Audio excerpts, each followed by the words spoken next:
seats. Yeah, All the jobs all at the these, like air. this Whitman said, all these jobs. All the jobs at the Nobody airport. goes to kindergarten. If, Good morning. well, has Representative Petersburg, have you reviewed the minutes? Thank you, Mr. Chair. I move the minutes as presented. All those in favor, Representative Petersburg moves the minutes. All those in favor of the minutes, please say aye. Aye. All those opposed? Motion passes. Minutes are approved. Today we have minute services, an overview of the budget and the governor's proposal. So without further ado, if you could state your name for the record and please proceed. Good morning, Mr. Chair. My name is Thomas A. Baden Jr., Commissioner and State CIO. And for the record, John Eichten, Minute Legislative Director. Thank you. So please proceed. Thank you. We have two things to cover today, two change requests, and just a basic overview of minute services so you have a sense of context. Very brief, we'll be straight to the point. Minute Services is the IT entity that runs and maintains all of IT services for all 26 branch agencies and, well, about 80 other entities, all total, boards, and many other folks as well. It covers all things IT, including data centers, hardware, networks, middleware, productivity tools such as your desktop and all the components that are on your desktop, email, enterprise communications, and also business applications that our 26 branch agencies need to perform their business. We're responsible and accountable for all of that spectrum of work. We also supply some of our services to other Minnesota governments and entities, and including oftentimes cybersecurity services for towns, cities that need our help. So we've got a little more expanded role in that area also. Our role is setting the leadership for IT, for our business areas, setting architectural and security standards and oversight, managing application life cycles, security management, and an IT portfolio management, which I'm very happy to say for the first time that I've ever seen in state government history, and I've been around here almost 33 years, we've got a complete portfolio of all of our projects and their statuses, and it's really nice to have that entire portfolio to be able to look at everything that's on our plate. Our agency is funded in a pretty straightforward way. We sing for our supper. We only have only 1% of our funding is actually allocated. 99% of our funding is a straight chargeback model.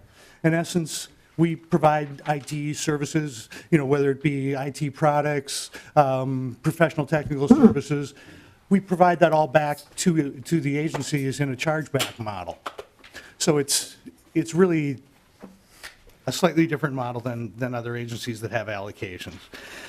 We have a roughly $430 million annual budget. And as of now, all IT purchases that were formerly done out of the 26 branch agencies are now done in a central way. So all of our IT purchases come through that direction. It really sets the context for a couple of asks that we're here for today. First off, on the cash flow front, I'll try to put together a simple analogy on cash flow. Well, what we're looking for is literally the continued authority to have a revolving fund. If you're providing information technology services for a set of agencies, often we have to buy the technology ahead of time, either utilize our staff or have professional technical services to implement product sets to execute performing technology for the agencies. And then what we do is turn around and bill the agency back. There's a period of time that the agency has that they review the invoices and then pay us back. So really that revolving fund is just a way that provides us cash flow as an agency. We've had it in place, but now that we're pulling all of the 26 branch agencies in, the number that we're looking for is $110 million of cash flow. At the end of the day, it becomes a zero net cost to the state. Because at the end of the year, when we balance our books, the invoices are paid, money comes back in, and it becomes a zero net sum. Yes, Thank sir. you, Commissioner. If I could, we got a question, Representative Nash? Mr. Chair, I was just alerting the CLA that I'll have lots of questions, so go ahead with All the right. presentation Go ahead. and we'll talk Oh, later. we'll wait till the end then. Yes, sir. Sounds good. Thank you, Commissioner. Go ahead and proceed. Yes, sir. So the first part of it is that we just want to have permission to be able to have that cash flow fund. It's much like any other IT business in that you have an expenditure up front, you put the expenditure of the IT as well as the professional technical service together, you bill the customer reviews the bill gets paid back, it ends up as a zero net. So really, that's part one of the ask. The second is that the way the law is currently written, we need to close our books at the end of June. What we're asking for is that we close our books at the end of June. However, we allow agencies a reasonable period of time that even, if they buy information technology services, say June 15th, and we're able to get the bill out, but they can't pay their bill until July 15th, we ask that there's a reasonable time for agencies to review their invoices, do their proper due diligence, and pay the agency back and close out our books effective June 30th. It just basically puts our time clocks in sync with the rest of the agencies is what it does. Most all agencies act kind of in this time synchronicity, and we're asking that we also are able to do that at that time. Does that make sense? Okay. Any questions on that particular area? Okay, we'll go to one more. There's a second thing that we'd like to ask for, and that is that of the 99% of the agency's revenue is based on a chargeback, there is 1% that is allocated. And those fund allocations really cover our IT leadership, our information technology security, which includes support of cybersecurity for the agencies as well as branch and boards, as well as some cities and states. Also for geospatial, and also for 14 and 15, some project carry forward. This also would be there to cover, like I said, the 1.8% general fund compensation cost increase at a total cost of $95,000 for fiscal year 16 and $191,000 in fiscal year 17. The intent is to maintain the current levels of agency operations, and it only relates to those general fund appropriations. It doesn't support increases in any other compensation costs around the state for IT. So it's really just this small group: IT leadership, cybersecurity, geospatial. Commissioner, could you explain who that IT leadership is? Are there certain positions that are in that group? Yes, sir. Mr. Chair, myself, Deputy Commissioner, Cybersecurity Assistant Commissioner, Assistant Commissioner for all projects, and a Chief Operations Officer, as well as, just additional staff in the CIO office, the cybersecurity team, so the entire cybersecurity team fits in that area, as well as the geospatial group. I think it would be important if, Commissioner, if you could provide us that breakdown and how that looks to be dispersed between the different positions. I think that would, And, Mr. Chair? Yes. Would you like us to provide a breakdown of the staff positions within IT leadership, IT security, and geospatial? I or think that would be all three? important for us all to see Absolutely. and provide that to the committee. I think that would be great.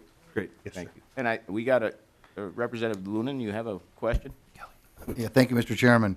One more comment. This would be an example of, I notice in a lot of our budget where we do cash accounting instead of accrual accounting, and with the accounts receivable going over your budget period, the accrual accounting already accounts for that. I don't know if somebody in this room knows why the state doesn't operate more of their accounts on an accrual basis, and that will account for any tails when we create an FTE, for instance, with the retirement that we have to put away, all of that stuff down the road hits our books currently then rather than once they retire. And this is a classic example of that. The question I have is your closing period, your leg, I'm assuming you're talking about like a 30-day? Closer to a 45, but Okay. that's the right idea. Yes, sir. All right, thank you. Representative Luna? Okay. Representative Nash? Thank you, Mr. Chair. A couple questions for the testifiers. In slide 2, you say you provide full spectrum IT services, and you say you've got middleware, networks, hardware, data centers, but in my conversations over time and indeed with Mr. Eichten, that's not necessarily the full complement of what you're providing. You're actually providing a little bit less than that. Is that correct? Commissioner? Oh, Mr. Chair, Representative Nash, I'm not exactly sure what you're getting at. That we provide that full spectrum there of the image on the left. Now, it doesn't mean everything is provided by Minute staff. We utilize private sector expertise in a lot of these areas. Is that sort of the line you're going down? Mr. Chair, Representative Mr. Eichten, yes, that is what I was trying to get at, is that you don't own necessarily all the things that you administer. So I wanted to make sure that we clarified that for anybody who might pick this up later on, that some of the storage, some of the other things that you guys are doing is not necessarily your own.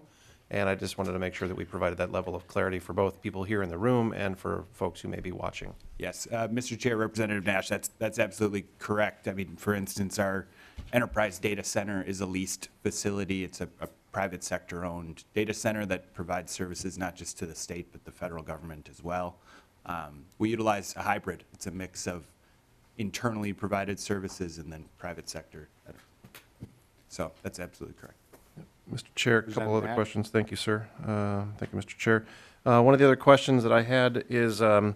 Eichten, you and I had talked about my desire to talk about some of the consolidation that we've done. And I guess one of the questions that I would ask is, how many people hold the title of CIO? Mr. Chair, Representative Nash, we started out consolidation with 19 CIOs that were consolidated from the various agencies. We now have 12. So we've rolled in, so for instance, the Department of Education CIO is now the CIO for Department of Education, Office of Higher Education, Purpose School for the Arts Education, the State Academies for the Deaf and the Blind. We recently consolidated the Department of Corrections CIO position underneath the Department of Public Safety CIO office, so that CIO serves both entities. There are a few other examples as well. Dolly, the CIO for Labor and Industry, now serves the the Department of Commerce as well. So essentially, we've gone from 19 to 12. Mr. Chair, another question, follow-up to that. Director, Representative Nash? Thank you, Mr. Chair. So along that same line, as you know, I work in the IT industry, and very few people in an industry or in an organization have the title of CIO. And I get that we're going through a consolidation. And along that line, you and I have talked about the number of headcount that we started off with and where we are now. Is it or is it not correct that we've actually not reduced the number of headcount? Programmatically, we've done it sort of by attrition. And can you help us understand the programmatic reduction that you hopefully are working towards? Because again, in a consolidation, it is always the goal to reduce the number of people doing the same thing, because as you and I have talked about in my office, I think we use the example at the time of storage administrators. We don't need as many storage administrators when we are actually trying to consolidate and put that data on fewer boxes in a data center. So can you help me understand that? And sort of a long question, I know. I'm under-caffeinated, so I wasn't as elegant in my question asking. But can you help us kind of get to that, please? Director or Commissioner? Mr. Chair, across the agency the last 4 years, if you look at the last 4 years, our budget has been literally flat except for 1 year where it dropped $6 million over the last 4 years. The people have stayed within about 76, so the staffing has stayed relatively flat. That said, consumption has gone up considerably. So we're actually doing a heck of a lot more work with the same amount of people. The complement of people also are in the midst of, at this point, we have 37 data centers, and we want to consolidate those down to probably 5, if not less than that, over time. The work to move over thousands of applications into a virtualized set of managed services also takes effort. So it's not like you can immediately lay people off. You actually have to do the work of moving applications out of one data center and moving it into a virtualized environment in another. And so the level of effort of going through that actual consolidation where we can realize the cost benefit of putting it on managed service, doing it with less people, scaling back the attack surface and making sure that the cybersecurity is much more sound and the applications can be run more soundly is a tremendous amount of effort. A lot of the applications, as we're looking at moving them over into the virtual environments, have IPs that are hard-coded in it, for example. They just don't, they don't lend themselves real quickly to just move them over instantly. So part of the reason that we still need that full complement of people is to actually execute the work of moving into that managed hosting environment. We'll see more economies of scale over time. The rest of it is we've shifted staff out of roles such as storage and other things that we've gotten more into the consolidated mode and shifted them to other areas where we need them. So our workforce is also changing. We change over probably about 400 of our 2,100 people each year, and the skill sets are very much changing from older technologies to newer technologies. So we're really moving our way toward repurposing staff toward developing applications and solutions for our agencies.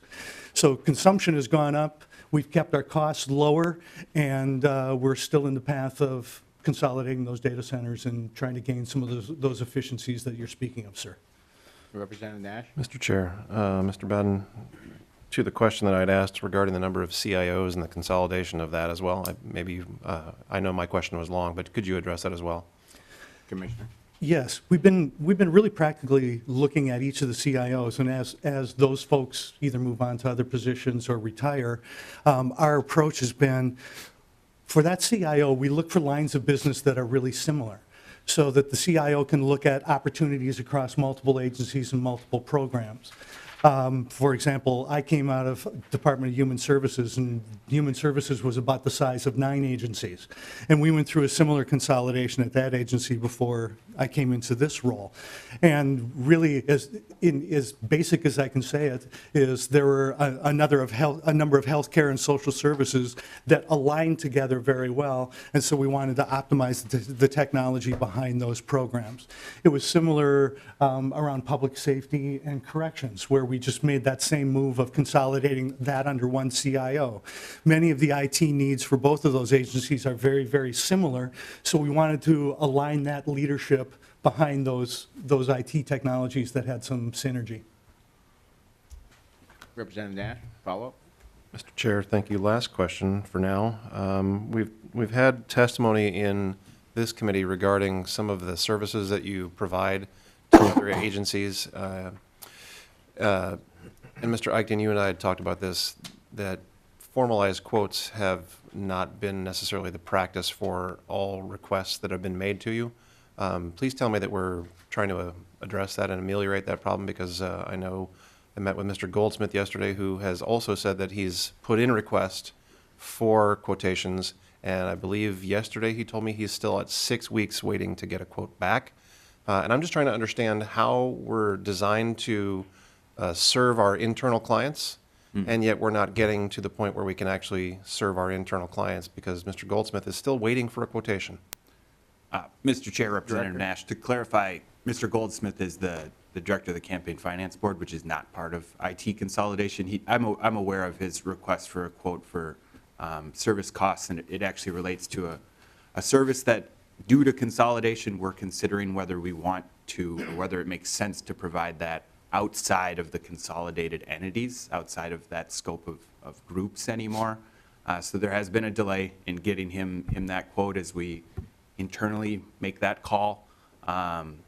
There, in the past, OET, which is now Minute, has provided services to cities, counties, higher education entities, school districts, and The question is, now that we have a new charge and a new mission in terms of serving the executive branch, we'll certainly continue to provide network service and forensics and security support, such as what Mr. Boozy's team does for cities and counties when they need it. But should we be in the business of providing hosting services to cities and counties? Those are the questions that we're trying to answer right now. And as I understand it, that's Mr. Goldsmith's request relates to hosting services and what Minute would charge for that. And we just haven't made a call as to whether that should be part of our core mission anymore, providing outside of the entities that the legislature has chosen to be part of consolidation. And Campaign Finance Board is not one of those entities. So. Representative Nash. Be brief and follow up on that. I guess, again, the question that I asked regarding formalized quotations to anyone, I still didn't hear an answer to that. Let me take that. Commissioner. Sir, Mr. Chair, right now, we're about 3 years into switching over our financial system. This year, it is my intent and my goal to move to enterprise rates so that rates are flat across all 26 agencies. Therefore, any one of the folks that are serving a particular agency, including the CIO, could literally go into the product set and put together a quotation almost instantly. We're hoping to have that implemented this year. So by the end of June, we'll have standard rates for pretty much everything in our service pack. And that's part of the way I want to address getting those quotes faster and easier and having the CIOs and/or their teams be able to get to pricing quicker. Mr. Chair, in the interest of time, I will be quiet for a while. Representative Johnson. Thank you, Chair Howe. My question isn't quite as nuanced or detailed. I'm trying to understand a couple of terms, so if I just explain it to a regular person, they didn't know what the heck I was talking about. I don't quite understand. I understand IT security, but when you say IT leadership, I don't quite understand what you're talking about, and I don't quite understand geospatial. Could you say a little bit about what those things are and how they play in the work you're doing? First off, on the IT leadership front, it's myself. Someone's got to be in charge of the IT organization. And my core team, which is a deputy commissioner, an operations, communications, and security and contracts, as well as operations person. There's also human resources. We've got to do human resource management for our couple thousand people. We've got to do financials, so doing financials for all of our staff. Now doing all of the procurement of IT and all of the contracting with all of the private industry vendors that we procure from. So it's really all of those roles are part of the leadership team. Cybersecurity includes functions such as engineering systems to make sure that they're safe, making sure that patch levels are up, making sure there's border defenses so people don't get in. Looking at applications, new applications that are created, and looking through the code to make sure that there's no holes in that code that people can break through and do us harm. So there's many roles within the cybersecurity area. And go ahead. Representative Johnson. And I would just add, we do have your Assistant Commissioner Jesse Oman, who's part of that IT leadership group in terms of project and initiative management and oversight. So setting standards for the state in terms of, as well as Mr. Boozy, setting standards for the state for agencies to follow in terms of security, accessibility of technology by those who have disabilities, and then project management, aligning the approach to project management across agencies. And that's something that I'm sure either of those guys would be happy to answer questions on if you have them. Representative Johnson. Thank you, Mr. Chair. And these aren't trick questions, it's just trying to get information. Geospatial, what does that mean? That you're working on geospatial. If you could state your name and title for the record, please. Sure. Mr. Chair, committee members, my name is Christopher Boozy. I'm an Assistant Commissioner and Chief Security Officer for the state of Minnesota. One of the areas that I do oversee is geospatial technologies. When the legislature brought together the Office of Enterprise Technology, which is now MN.IT Services, one of the things that the legislature chose to do is move the geospatial function, which was formerly a standalone entity and part of then later part of the Department of Administration. They brought that into our fold, basically to put all technology under one roof. One of the things that geospatial technology does, it refers to all the technology stack that's really location-based. And in a world of smartphones, what you're finding is location-based technologies are more and more important. They're used in quite a few different ways throughout the executive branch today, and they're also used to provide opportunities for private businesses as well. And I'll give you a couple examples. So, for example, in times of crisis, one of the things that the geospatial group does is they take high-resolution aerial imagery of the entire state of Minnesota, and that's high-resolution photos at, I believe it's an 8-inch square. So from the public safety perspective, those tools and technologies are really valuable in times of for example, like flooding and crisis for emergency responders. Geospatial technologies are going to be a core component of the next generation 911 systems that are being put in place. The premise behind it is when somebody calls 911 from a smartphone now, there's got to be a way for first responders to know exactly where they are. So built into those next-gen 911 system are maps of the streets and the cities and locations and schools and train tracks and a lot of other components. They're all layers that are part of those systems.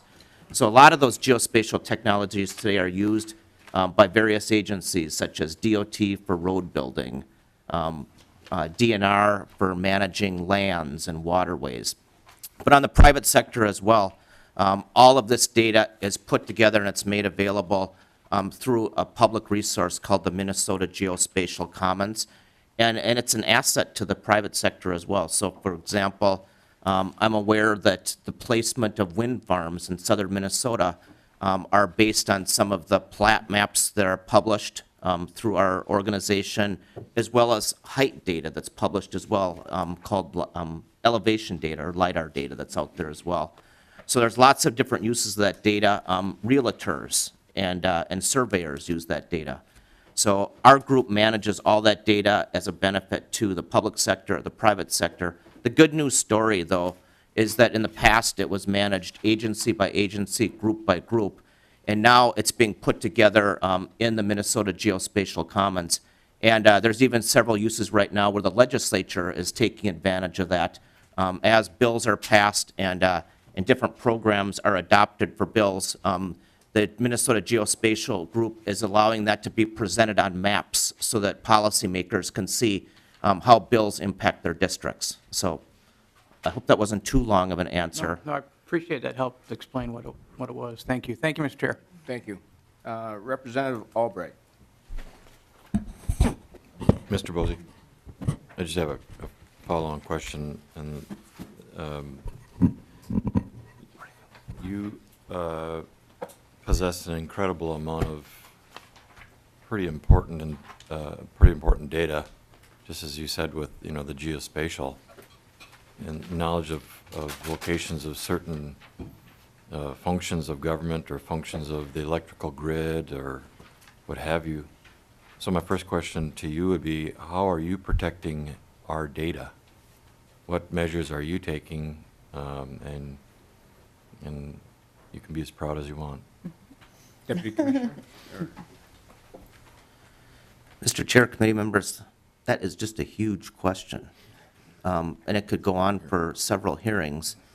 But I guess I'd like to start by saying that the state of Minnesota has a comprehensive security program that has lots of preventive controls in that program. We look at cybersecurity as a complete set of services. It's kind of like saying, what is a doctor?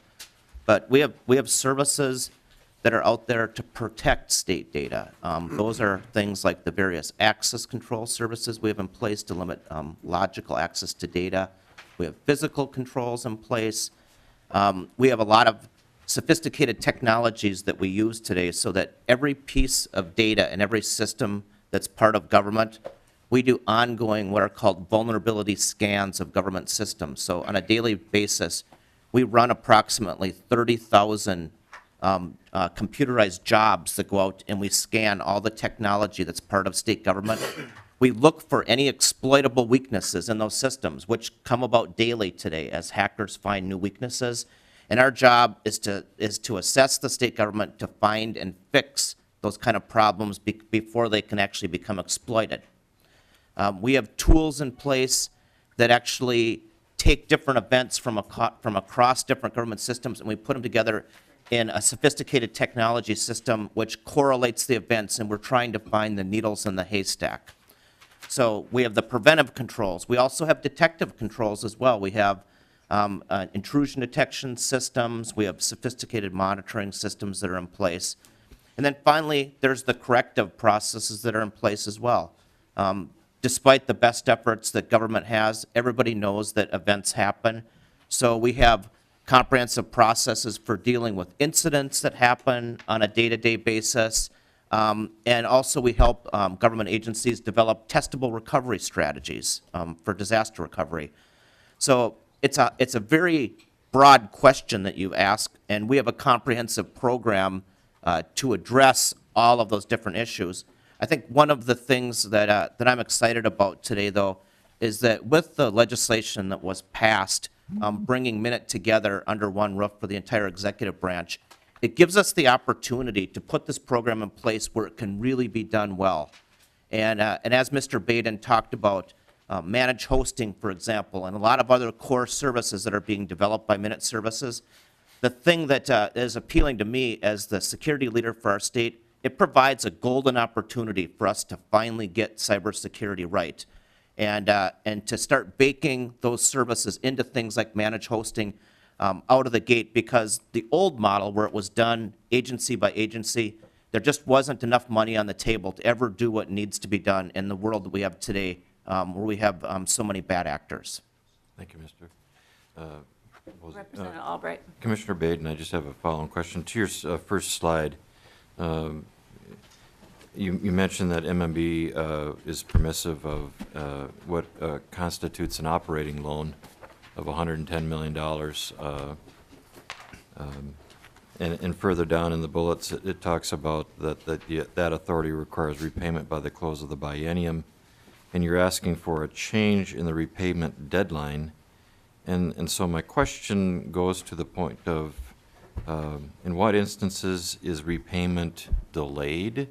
And not that we have agencies that are delinquent or bad payers or on their debt, but I'm trying to appreciate from your perspective what instances, and maybe Mr. Bowles spoke to it in terms of coordination of group purchasing, where you're installing it at various commission agencies, and their installation may waver in terms of completion dates, that type of thing, and maybe I'm answering my most questions, so you can help me out there. But and then just to your final bullet point in terms of the centralized procurement associated, are there hard closes that you have to, when is the hard close on the books for your agency as well as others? Are they in synchronous geospatial, specialness?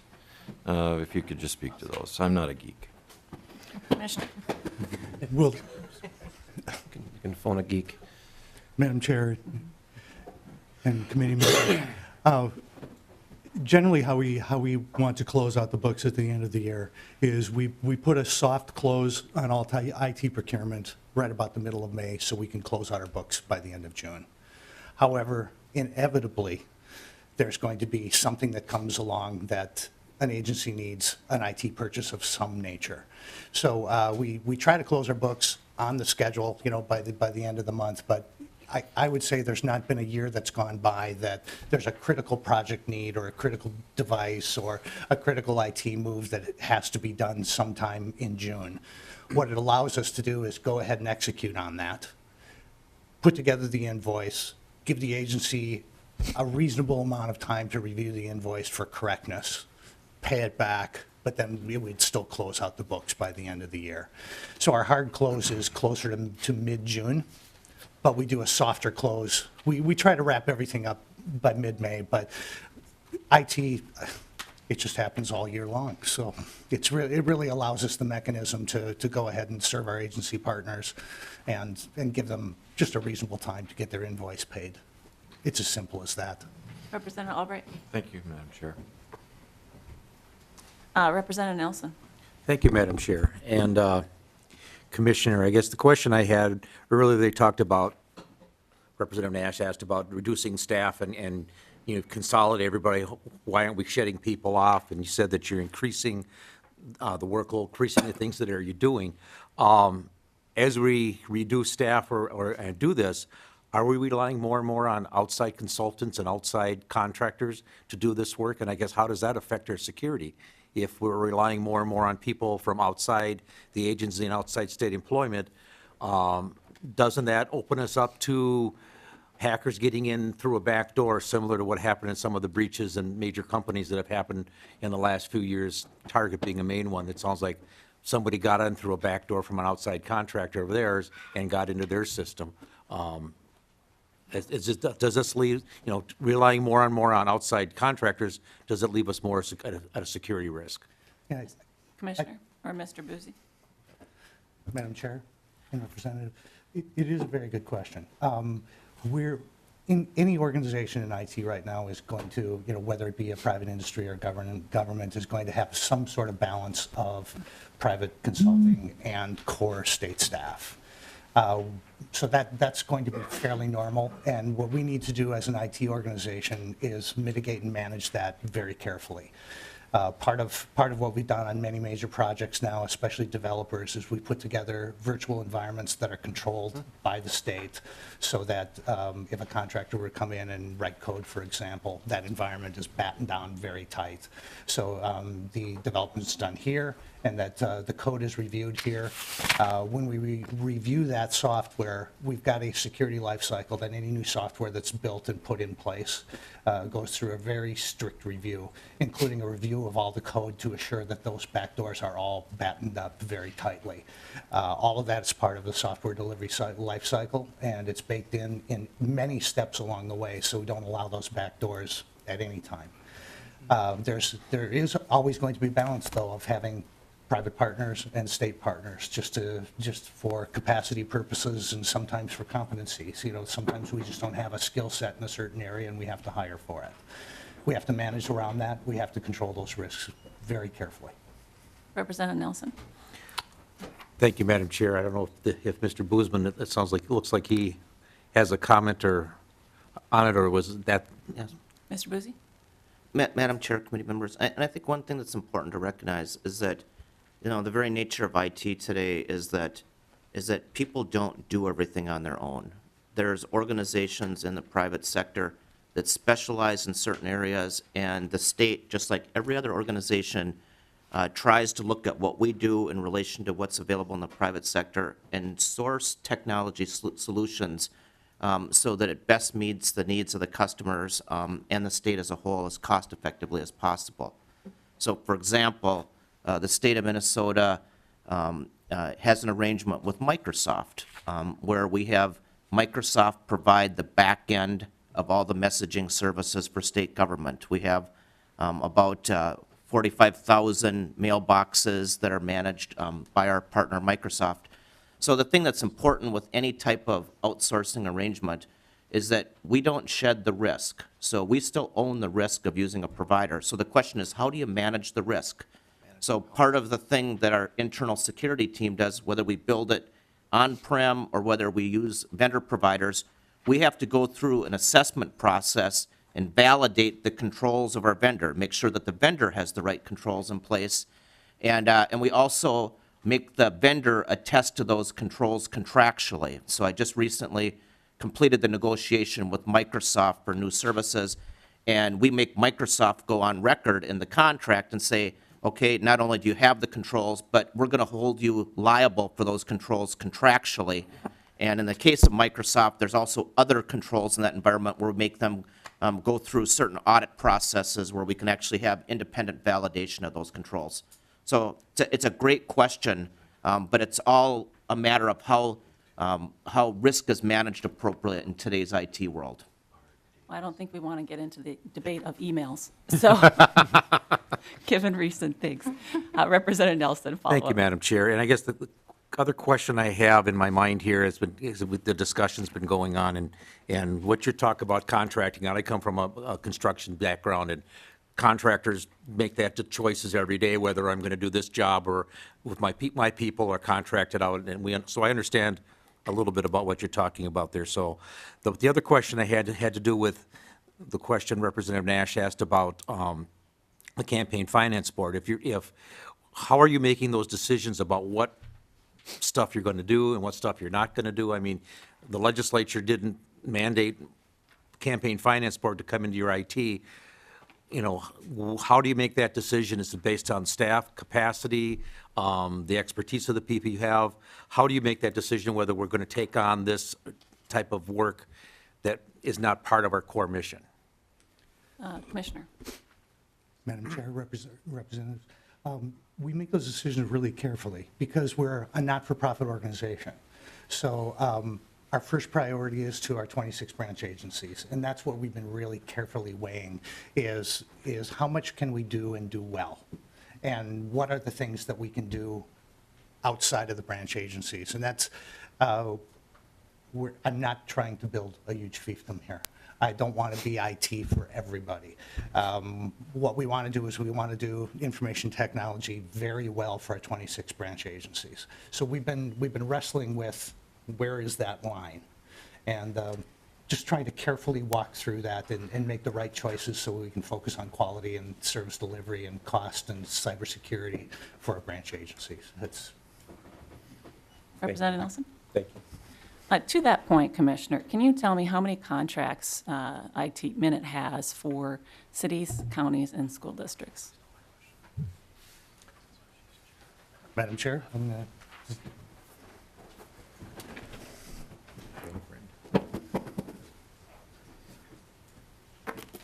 Mr. Boozy? Madam Chair, committee members, obviously, we're going to have to get back to you with the number so that we don't testify misinformation today. But there's two types of contracts, essentially. There's contracts where cities and counties actually are getting services from Minute. So that's one of the things I think that's probably what you're looking at. But also, there's other arrangements as well that are in play. So when the state of Minnesota and MN.IT Services contracts with vendors to provide services, along with cities and counties coming into Minute to use services that we provide, we also look out for their best interests as well, and we extend those contracts to those entities so that they can buy off those contracts. So, for example, in the past, if a city or some smaller local government entity wanted to go out and procure goods and services, for example, for encryption is one I'm familiar with, they obviously wouldn't be able to get the pricing that the state of Minnesota as a whole would get as a consolidated entity. So we also have contracts that are available for them to procure off of so that they can get the aggressive rates that we get when we negotiate for government as a whole. So we will get back to you on the contracts that we have with our customers, and but I wanted to explain that there's two sides to that question as well. And Mr. Boozy, I want data for both. So I want both the service contracts, and I would also like the data for the contracts with vendors where we're offering the services that we access as a state. And I'd also like to see it from a historical perspective. So how aggressive has the agency itself become now more aggressive in going out for those contracts? And what has that meant? And then also the amount of time. From an FTE perspective, how much time is the agency then spending for both of these two sets of contracts? So those that are the service contracts as well as the contracts with the vendors that we're offering to those entities. So I'd like to look at it from those two different angles, but in particular, how much time are we spending? I think that would be very helpful. And then what percentage does that amount of time then consume over your overall pie of the services that you offer as an entire agency overall? So if you could get that to me, I will make sure that the rest of the committee can have that as well. I also wanted to talk to you, Mr. Boozy, about the geospatial portion of things. If I remember correctly, I believe it was just 2 years ago, Representative Wagenius, she was the chair of the Environment Finance Committee, and one of the things that she was very eager to do was kind of the geospatial mapping, if I'm remembering correctly. Are you accessing those funds then as part of your geospatial component of IT? Or how are those resources from the different agencies being shared with Minute? Or are you now expending dollars on top of what has already been allocated to these agencies and we're doubling up on the effort? Madam Chair, committee members, to start with the last part first, there is no doubling up of effort. What is going on with the geospatial community is that we are working to take the existing spend and use that existing spend more efficiently. Most of the spend today that is for geospatial is done through rates. So the services are provided.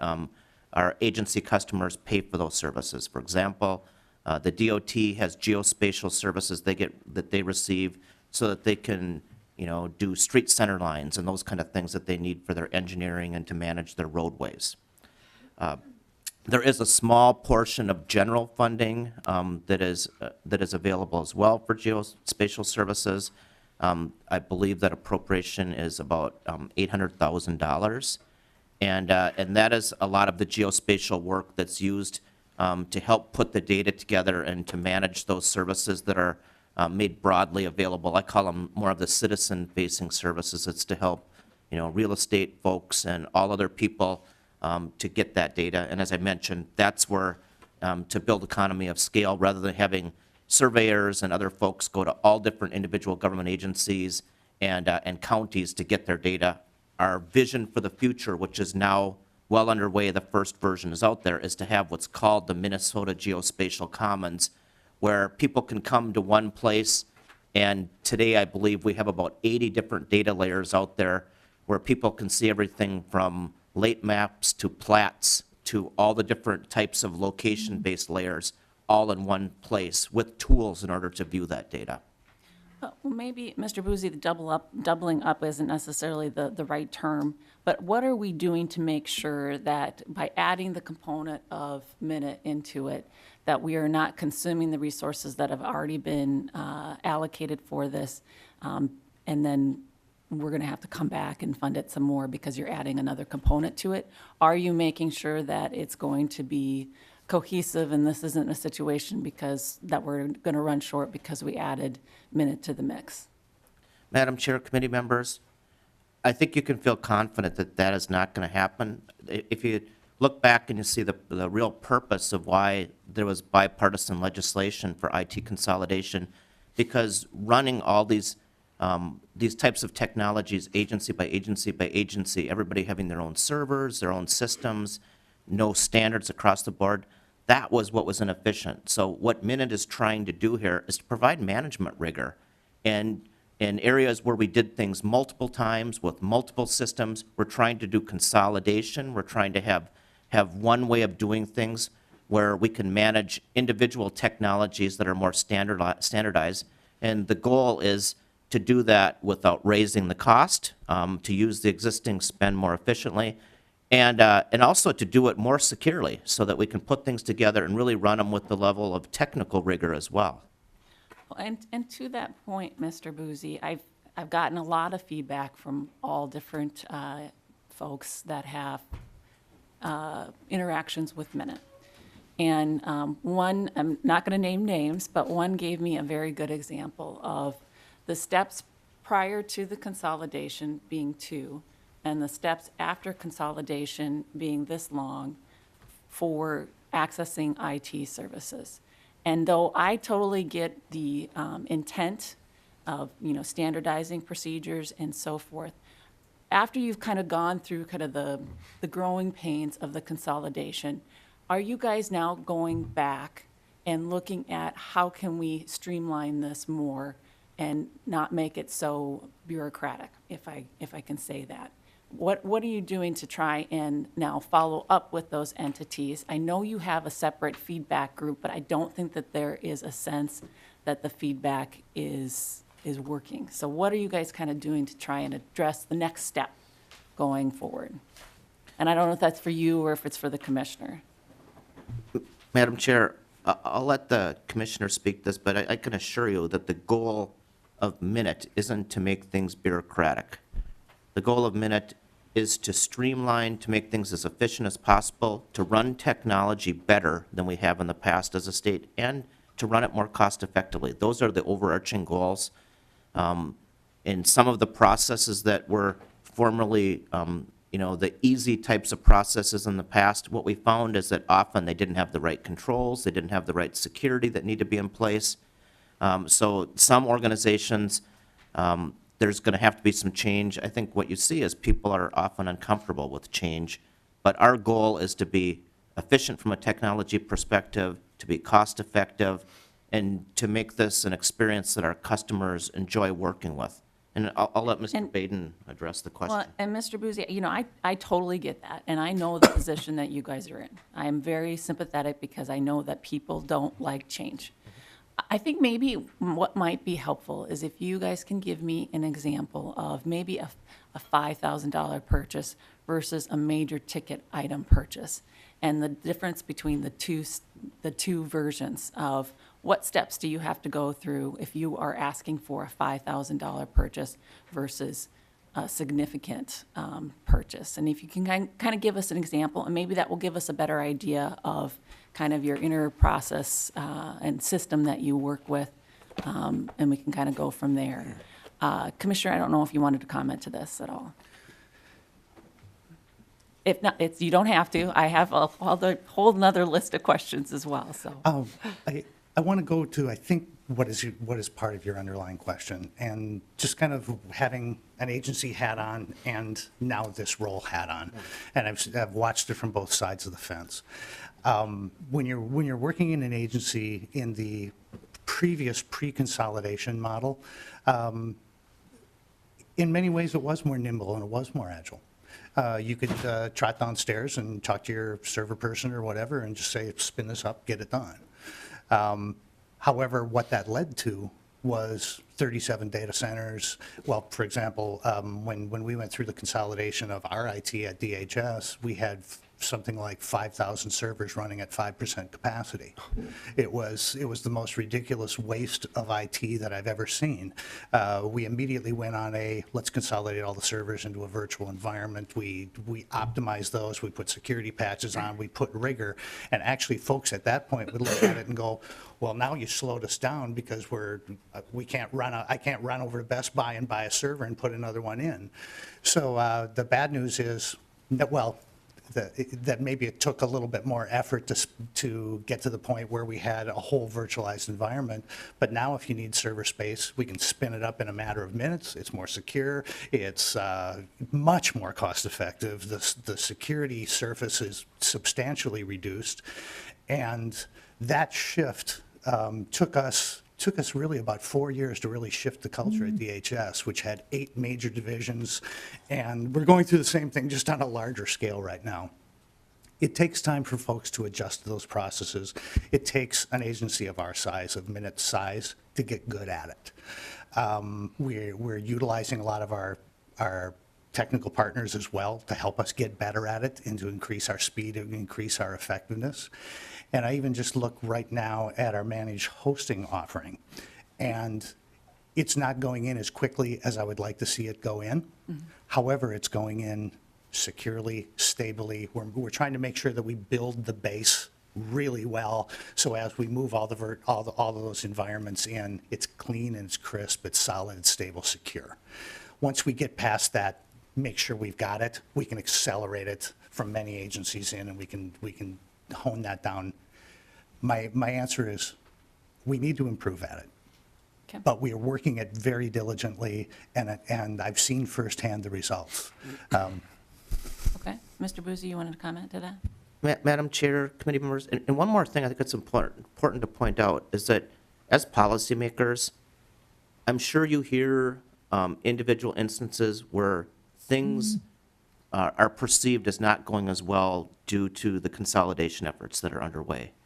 But I think it's also important to realize that there's a lot of things that are going well that you don't hear about on a day-to-day basis. And, to give you the one example, when we look at the way technology was managed in the past with, kind of the wild, wild west approach where everybody kind of was out there doing their own thing, there's tremendous efficiencies that are gained as we start to put these processes together. And I'll give you one example since I oversee the strategic procurement for our state. In the past with Adobe goods and services, we had people that went out and bought whatever they wanted, however they wanted. It was difficult to manage the licenses. It was very chaotic. And we replaced that process where there was probably over 1,000 individual transactions a year buying onesie, twosie types of solutions with one enterprise contract for Adobe. We pay them one time per year. So one contract for the entire government. We don't have 1,000 individual accounting transactions that cost $100 a piece. People just check out the software. We have one portal that can manage the entire Adobe world, and people get what they need quickly without a contracting process at all. So, Madam Chair, committee members, there's good examples that are out there that you don't hear about that offset a lot of those other examples as well, and I just wanted to point that out as well today. And Mr. Boozy, I recognize that, and probably about half of the things that are told to me, I don't even mention to you because I know that it's, I know that change is difficult for people. But the things that I do mention to you rise to the level of concern, and that I just want to share it with you because I'm sure you'd want to rather have the feedback from us than to not get the feedback at all and then something change without you having the opportunity to provide input. So with that, I have a kind of changing gears a little bit. You guys now are full in on the MNsure issue. And I'm wondering, can you tell us, in your view, what went wrong?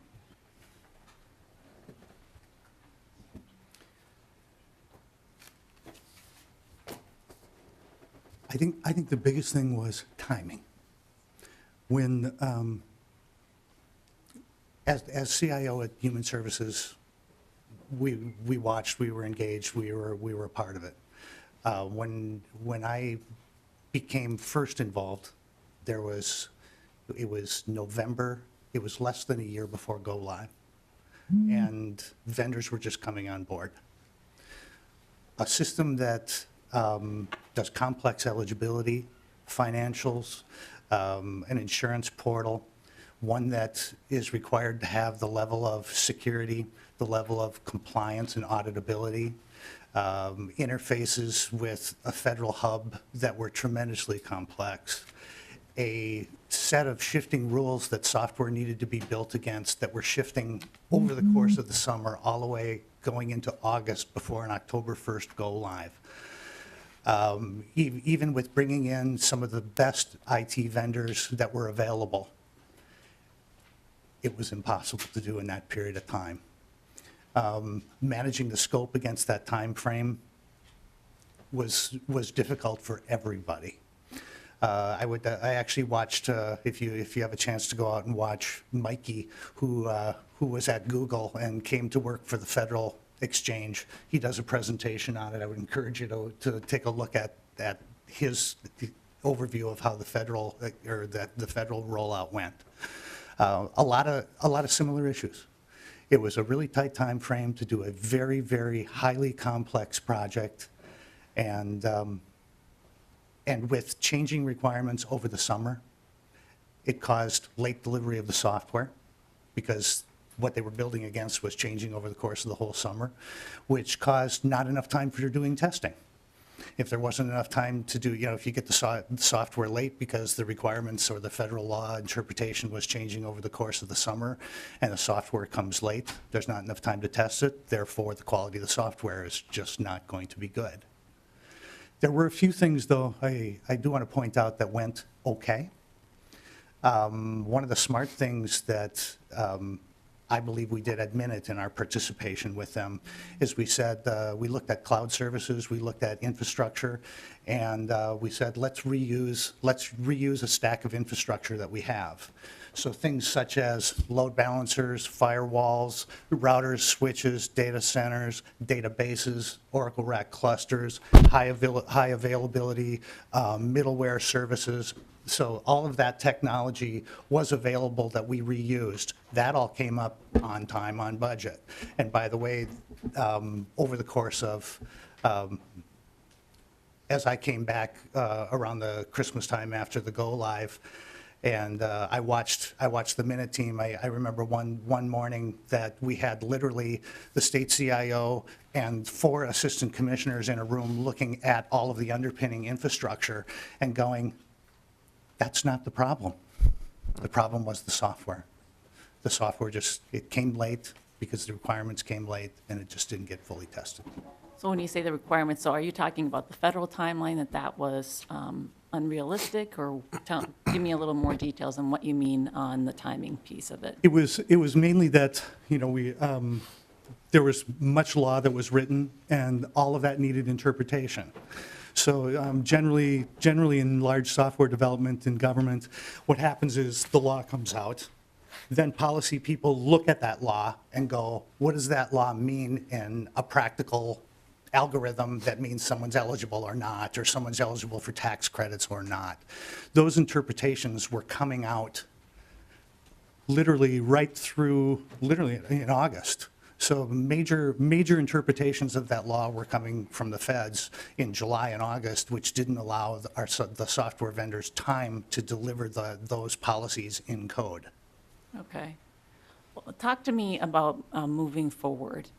Minute being fully engaged now, you've got the RFPs for 2015. Are we actually going to be able to achieve all those goals laid out for the RFPs by the end of 2015?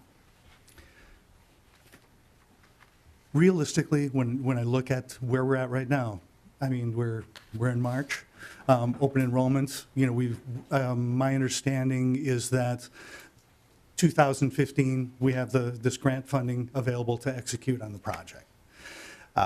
We've sat down with our business partners and went exactly what needs to be accomplished, and there's a lot of things that need to be accomplished. When I look at the scope of that work, I don't think realistically that all of that work is going to be accomplished in a year. I just don't think as many people as you could put on a software project, numbers of people don't always mean that you can execute a complex delivery. A lot of it, yes. The planning effort on that is going on literally as we speak, and would you like to You've got a phone add a in little front of bit you, to it looks that? like. And I apologize, I forgot your name. If you could state your name for the record and who you... For the record, Jesse Oman, Assistant Commissioner with Minute Services. I oversee projects and initiatives. I know that we touched on this a little bit earlier around bringing standards and raising those standards around project management, project oversight, and ultimately our ability to execute.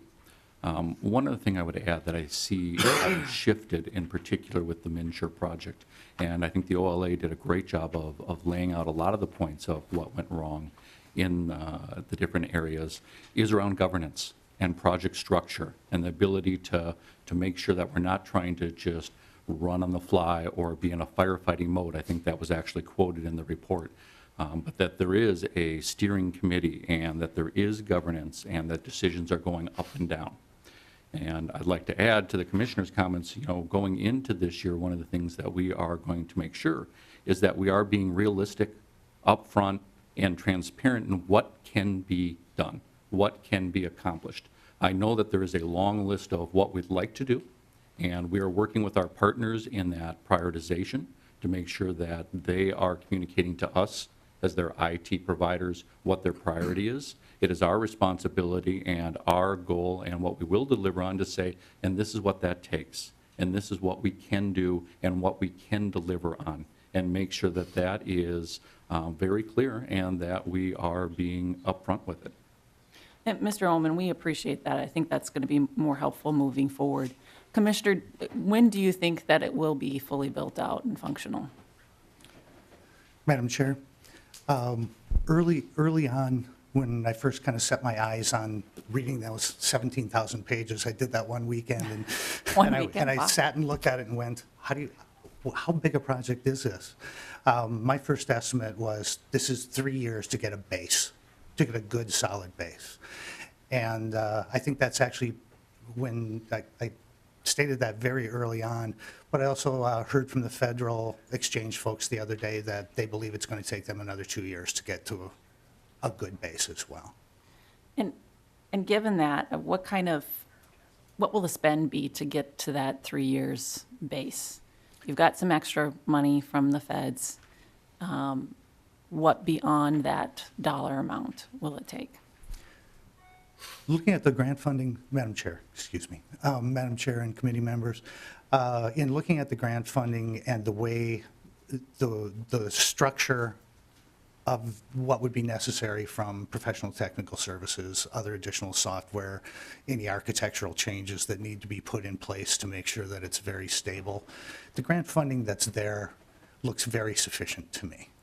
For the remaining 3 years, then? For the remainder of the build-out of the project. From that point, Okay, I just want to make sure that we're on the same page. So when you say the build-out, meaning the 3 years to get to a good base? correct, assuming that a year is already under our belt. Okay. And to make that point even a little clearer, when I look at the original go-live going into 10.1, there was really, from what I can count, about 7 months of actual development. And then after the go-live, MNsure paused to look back, which I think they rightfully should have. They did. Everyone stopped and looked back and went, is this the right platform? Is these the right technologies? Did we do the right thing? Are we on the right path? Went through a real significant study with Deloitte. And Optum.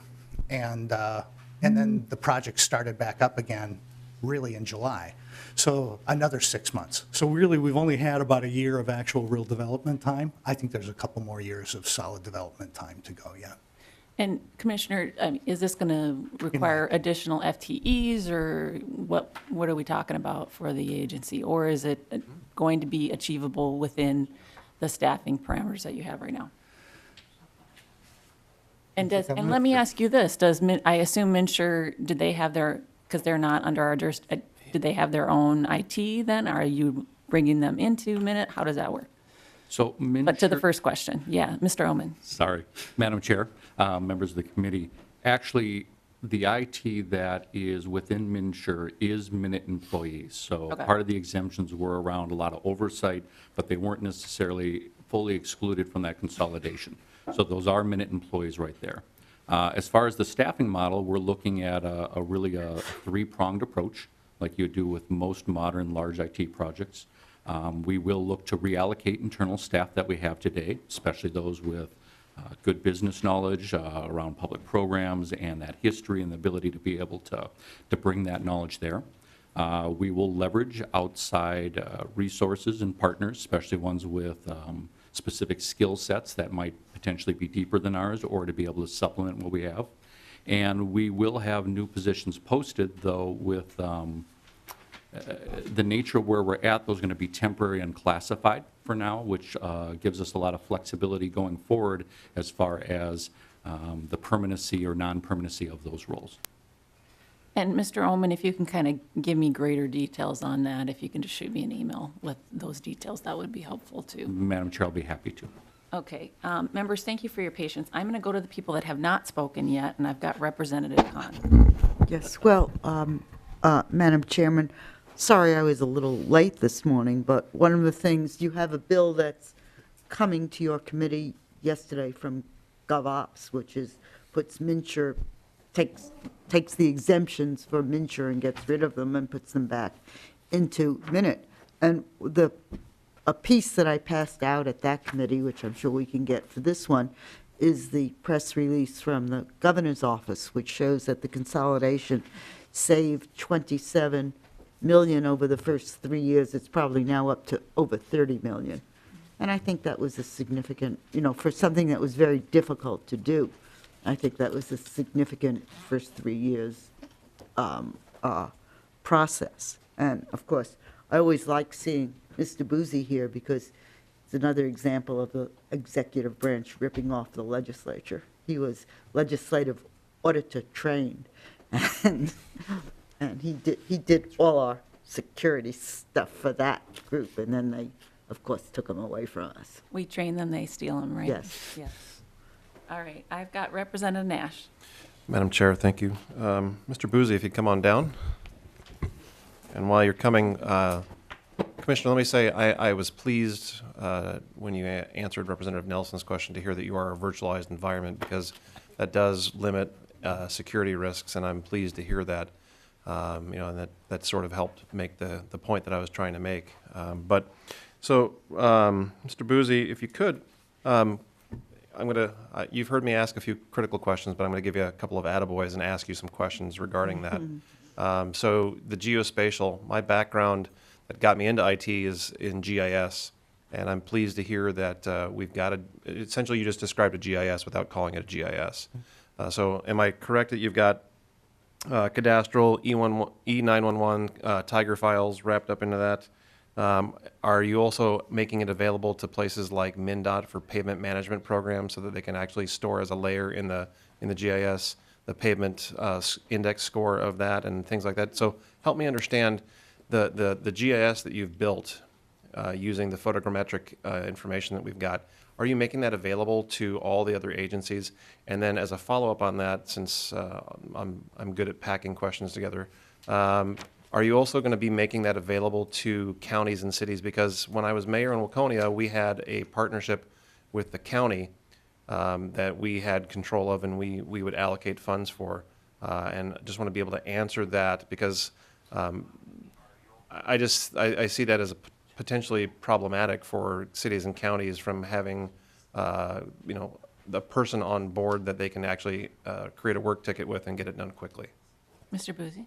Madam Chair, committee members, once again, that's a big question. So I'll start with the availability of the geospatial commons.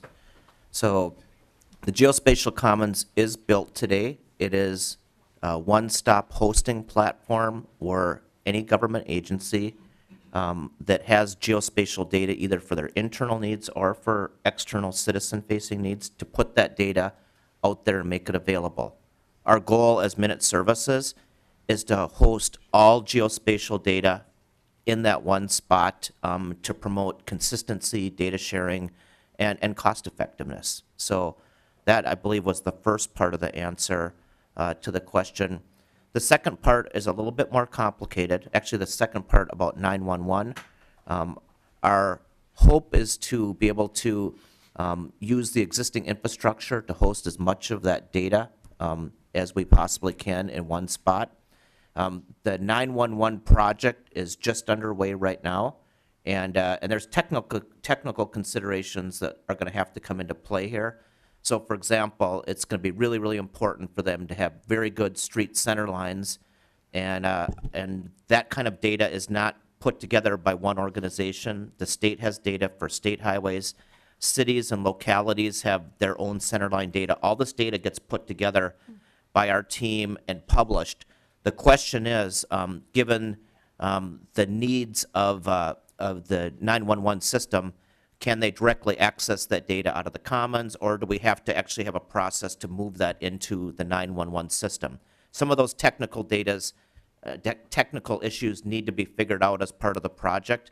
But to go back to your question, the goal is to share as much infrastructure as we can, and obviously to publish the data and as few times as possible to avoid synchronization type of issues. Then the final part of the question dealt with what are we doing with counties and cities, and that's a little bit more challenging. As most people know, counties and cities also maintain geospatial data, and it's a challenge for counties and cities because not only is the data difficult and expensive to gather and manage, but geospatial is one of those areas that has very, very expensive tools. And so when I got into this area and really started overseeing geospatial, I was just kind of flabbergasted by the pricing of the tools that we use today for this to manage geospatial data. The primary vendor in the space is called Esri, as I'm sure you probably know. But the way I describe it is, in my house, my wife buys blinds. And I can't understand why it costs like $2,000 to put blinds in a room when I look at them and it seems like it should be $400. But it is. And that's kind of the way I look at it with some of these software vendors, I don't think there's a lot of competition in the market, and they do it really well. So in a sense, no matter how hard we negotiate, I don't feel like you never walk away feeling like you get a really good value. So going back to the cities and counties, the cities and counties, which have very small organizations, they also have to buy these expensive tools as well in order to manage this data. So geospatial is a costly area for them. So what we're hoping to do with the geospatial commons is we'd like to get to the point where we tell cities and counties, we have this one-stop environment that's built and managed by the states. If you don't want to manage your own geospatial data anymore, we need that data anyway for systems like 911, and plats are used by the Department of Revenue for taxation. Come up and share your data, host that data in the geospatial commons, and you can get out of the business of managing and hosting geospatial data on your own. And by the way, the commons has the tools built in too that people can use. So that's the pitch that we're making right now, with these organizations, that it'll probably be better off for all of government if we figure out better ways to collaborate. There's been some legislation changes that allow us to gather city and local data because it is needed for systems like 911. But it's a long story behind geospatial, but I think it's a good story for our state, the direction we're going as well. I'm going to just jump in a little bit on that piece then. So have you had cities and counties that have offered up their geospatial data to start in that process? We are well underway right now. So there's a process underway in order to prepare data for Next Gen 911, where data is now being actively gathered by members of the MnGeo team. And that data needs to be normalized because there's differences in the way local governments do this because there hasn't been standards. Yeah. But the data's coming in, it's being normalized with the goal of publishing a lot of the necessary base layers for 911 in the commons consistently. Okay. Representative Nash. Madam Chair, Mr. Boozy, thank you for providing an answer longer than my question for the first time today, because I'm guilty of being a little long in the tooth in the questions. But so ESRI, or Earth Systems Resource Institute, is a privately owned organization run by Mr. Dan Drummond. Yep. Good guy. I met him when I was in grad school. It's a little more expensive because they do provide an awful lot of tools, and it's a lot like any other private organization. They have to sell their projects at a prevailing rate. But I guess my question, I would love to sit down and go through that with you and have you provide exactly the roadmap and the things that you're going to be providing in that, from lacustrine layers to other riparian stuff to political boundaries, how this is going to plug into redistricting and all those things, because the GIS is an immeasurably powerful tool. Is that on the roadmap, that sort of stuff, or not? Mr. Boozy. Madam Chair, committee members, I think it'd be a wonderful opportunity to have our leader come in, Mr. Dan Ross, and give you an overview of the geospatial commons for those of you that would want to see it, because I think it's a phenomenal resource, and it's a win for how we manage geospatial in our state. So I think it's a phenomenal resource from that perspective. But also, this is one of those areas that truly is an asset to businesses in the state of Minnesota as well. For people like land surveyors that have to go to all these individual counties and cities and organizations to do their jobs, to get plat information, there's a different way that we can look at this as government. So you can never imagine all the ways that putting stuff together that innovation can happen in the private sector if we think things through a little bit better on how we deliver IT in government. Representative Nash. Madam Chair, I'm betting it'll be a nerd constituency meeting of one, just me. But if you all are interested, it's a very powerful tool. And with that, I have no further questions. Representative Johnson. Thank you, Madam Chair. Just quick jump back to contract for services. Since you've been consolidated now for MN.IT Services for 3 or 4 years, have you done an assessment or have give me some numbers on the extent to which contract for services for IT has increased or decreased? Commissioner? Mr. Eichmann? Yeah. Madam Chair, Representative Johnson, I don't have any numbers with me today in terms of a net increase or decrease. It's really a case-by-case determination, I think, as Mr. Boozy was discussing. It's looking at the needs of the state, how unique are the needs? Is there an off-the-shelf product or vendor solution that a vendor can implement for us that's going to be cost-effective? Or is there a high level of customization where we're going to need to develop that in-house? I'm happy to go back and try and find what information I can. I would say, though, in terms of a causal relationship, that consolidation hasn't meant more or less in terms of contracting. There have been some pretty substantial investments, though, that the legislature's made in the last couple of years in terms of system upgrades or modernization that were frankly put off for many years before that and accrued a lot of, I think, what we would call IT debt. And those projects, in order to accomplish them in the given time frame, has meant bringing on staff augmentation, vendors to help us do development. But in other cases, such as I know the committee heard from the Department of Management and Budget last week about the fiscal note tracking system, there is no off-the-shelf solution or vendor who could meet the unique sort of processes that we have in terms of developing fiscal notes in the state. So in that case, it was internal .NET development. It's really a case-by-case call. What's going to be most cost-effective? And Minute as an organization, as a chargeback organization, we don't have a bias one way or another. We just want what's going to be most efficient and get the biggest bang for the buck for the state taxpayer dollar. Representative Johnson, follow-up? Well, it sounds like you can go back and look I will. and get that information. And my expectation was consolidation would reduce the need, I guess, for contract research. So if you could provide me with that information, I think that'd be great. And the committee, obviously, the chair. Thank you, Madam. Madam Chair, will do. Thank you, Representative. Representative Nelson. Thank you, Madam Chair. And I guess I got a couple of questions. One goes to you're talking about letting local governments piggyback on us, our procurement procedures. Is that any different than what we do as the local police departments use the state contract to purchase squad cars? Local governments use the state contract you get that same price on all sorts of items across the board. So the procedure we use for that, is that any different from that procedure when we're talking about the services you're allowing the local governments to be able to procure through Minute? Commissioner? Madam Chair, representatives, it's a very, very similar approach. It's They're, in fact, Madam Chair, Representative Nelson, Mr. they're Atkins. managed in partnership with admin, Department of Administration, Master Contract Program, ASAP IT program is another one where agencies and local governments are able to bring on literally a person to fill a temporary role that's needed. So they're managed in the same way that the other master contracts the Department of Administration manages. Representative Nelson. Thank you, Madam Chair. The other question I have has to do with the question we had around MNsure.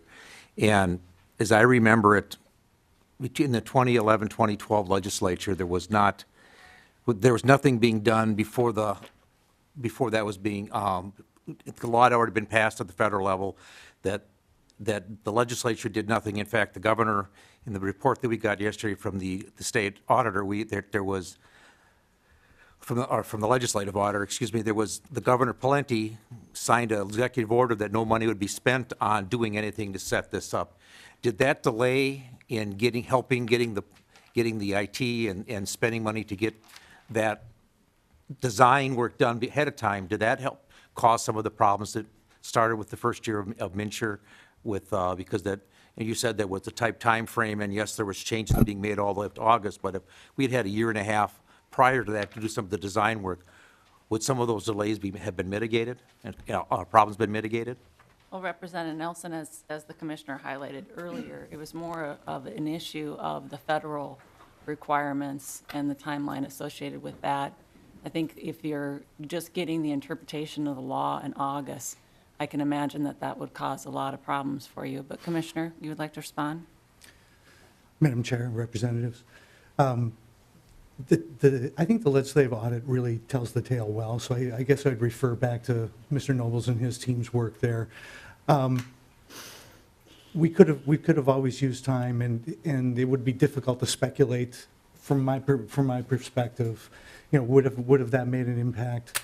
As I became involved with DHS and I saw the tight timeframes and the contractor we had at the time, anything that we could have done to get us more time to develop this product would have helped.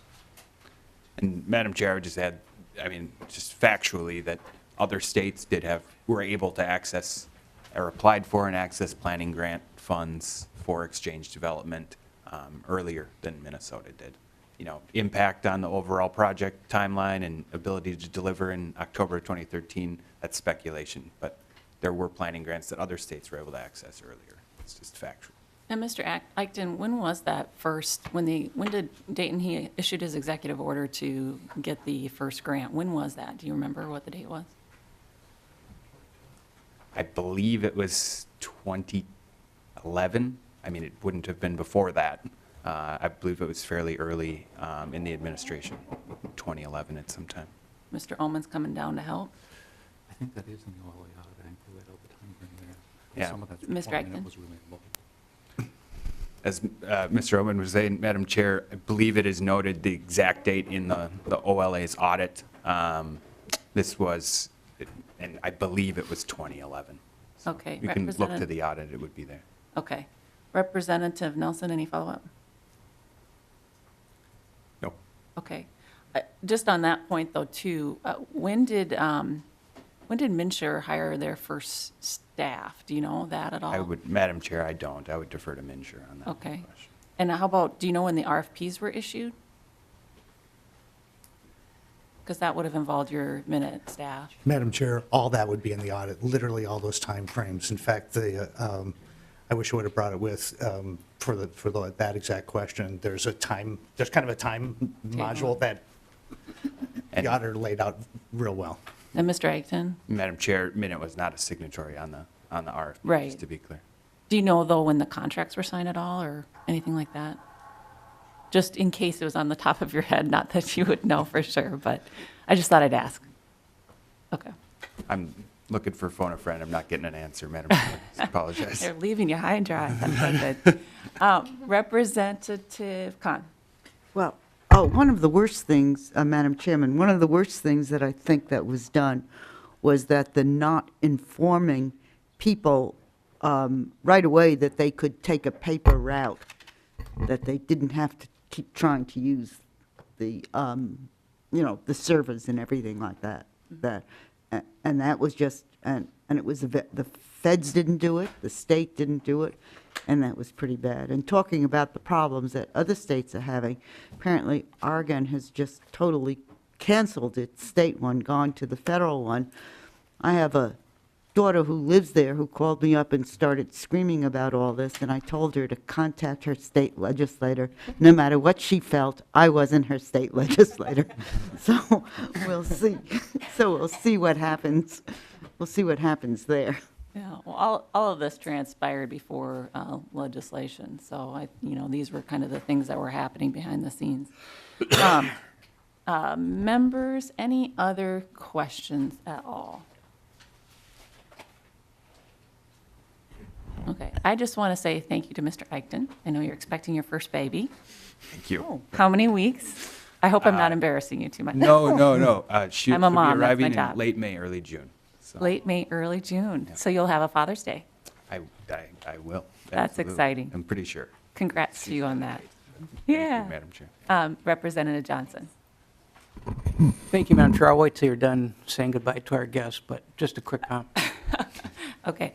Well, I don't think there are any more questions. Thank you for coming today. We'll look for the email on all the questions that we asked. Members, I did want to point out that in your folder are new spreadsheets for you. One you can put into your binder, if you would. This is with the updated information from the forecast. So take a look at those so you can see where the changes are. And we'll go from there. And then Representative Johnson, you had a comment that you would like to make. Yes, Madam Chair. I've served as chair as well on different committees, and I know when we request for follow-up information, it comes slow or doesn't come or whatever. And I'm not sure I've gotten all the information that's been requested, and that might be just because that's the way life is, but any thoughts on that? Have you seen that too? I am, actually. In fact, MMB sent me an email, I think this was on either Thursday or Friday night, and one of the requests that I made is for getting the details of the managerial plans. And that was, you guys know, I requested that a long time ago. And so they came back and said they are trying to figure out a faster way to get it to me. So one of the options that they provided is rather than giving the actual individual pay amounts, they would give me the ranges, but that doesn't really get at the issue that I was looking for. So I've been thinking on it and figuring out if there's another means. I was going to talk to Ms. Roberts too. I was also going to talk to our own HR people to see if there is a, maybe they're misunderstanding what I'm looking for too, so I want to make sure that I put it in the right terms. Other data that we've had get forward, what was it? There was one the other day that will be in your folders tomorrow that you'll be able to look at. But much of it is just we haven't received the information. Okay, I just wanted to So- bring it to your attention. I figured that was the case, and we obviously hope or expect to get all that information too, so thank Well, and you. if nothing else, at some point they'll be back at the table and, I'll say I don't have the information. So it doesn't, I'm sure, hopefully it's just an issue that they haven't been able to put it. Very good, yeah, it's just an FYI. Yep, thank you. Members, any other questions or comments for the good of the order, as Representative Davids would say? If not, we are adjourned. Thank you.